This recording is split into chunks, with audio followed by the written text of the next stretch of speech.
तबारक व तआला से दुआ है कि हम सब को रमज़ानुल मुबारक के मुबारक अयाम में इबादत करने की तौफ़ीक़ अता फ़रमाए, जैसे कि रोज़ा रखना, तरावीह पढ़ना और खल्क़ खुदा का खिदमत करना, यानी हक़ूक़ुल्लाह और हक़ूक़ुल इबाद का पाबंदी के साथ ख़याल करना। और मैं यहाँ पर ये एक बात वाज़ेह कह दूँ कि मेरे प्यारे दोस्तों, जिस तरह आप रमज़ानुल मुबारक में तमाम चीज़ों का पाबंदियाँ करते हैं, शरई तकाज़े हों या किसी भी हवाले से हों, अल्लाह और उसके रसूल की रज़ा के लिए जो करते हैं, आप इन्हीं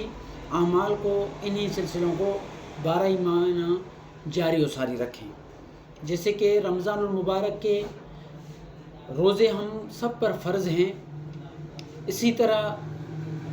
हक़ूक़ुल्लाह के साथ साथ हक़ूक़ुल इबाद भी हमारे ऊपर लाज़मी है। तो मेरे प्यारे दोस्तों, अक्सर देखा जाता है रमज़ानुल मुबारक के मुबारक महीने में हमारे मुआशरे में, हमारे इर्द गिर्द बहुत सारे ऐसे मामलात होते हैं कि देखकर दिल बड़ा दुखता है, दिल बड़ा तकलीफ़ ज़दा होता है। सबसे पहले एक बात ये कि अगर हम किसी के साथ तामन करते हैं, उसकी वीडियोज़, उसकी तस्वीर और उसकी इज़्ज़त नफ्स का ख़याल बग़ैर करते हुए अपलोड कर देते हैं। मेरे प्यारे दोस्तों, हालांकि आप देखते हैं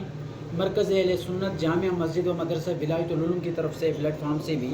छोटे मोटे वीडियोज़, छोटे मोटे तस्वीरें ऐसे होते हैं, सैंपल के तौर पर मुख्तसर सा अपलोड कर देते हैं हम लोग। इसका मकसद ये नहीं होता है कि किसी का दिल आज़ारी हो।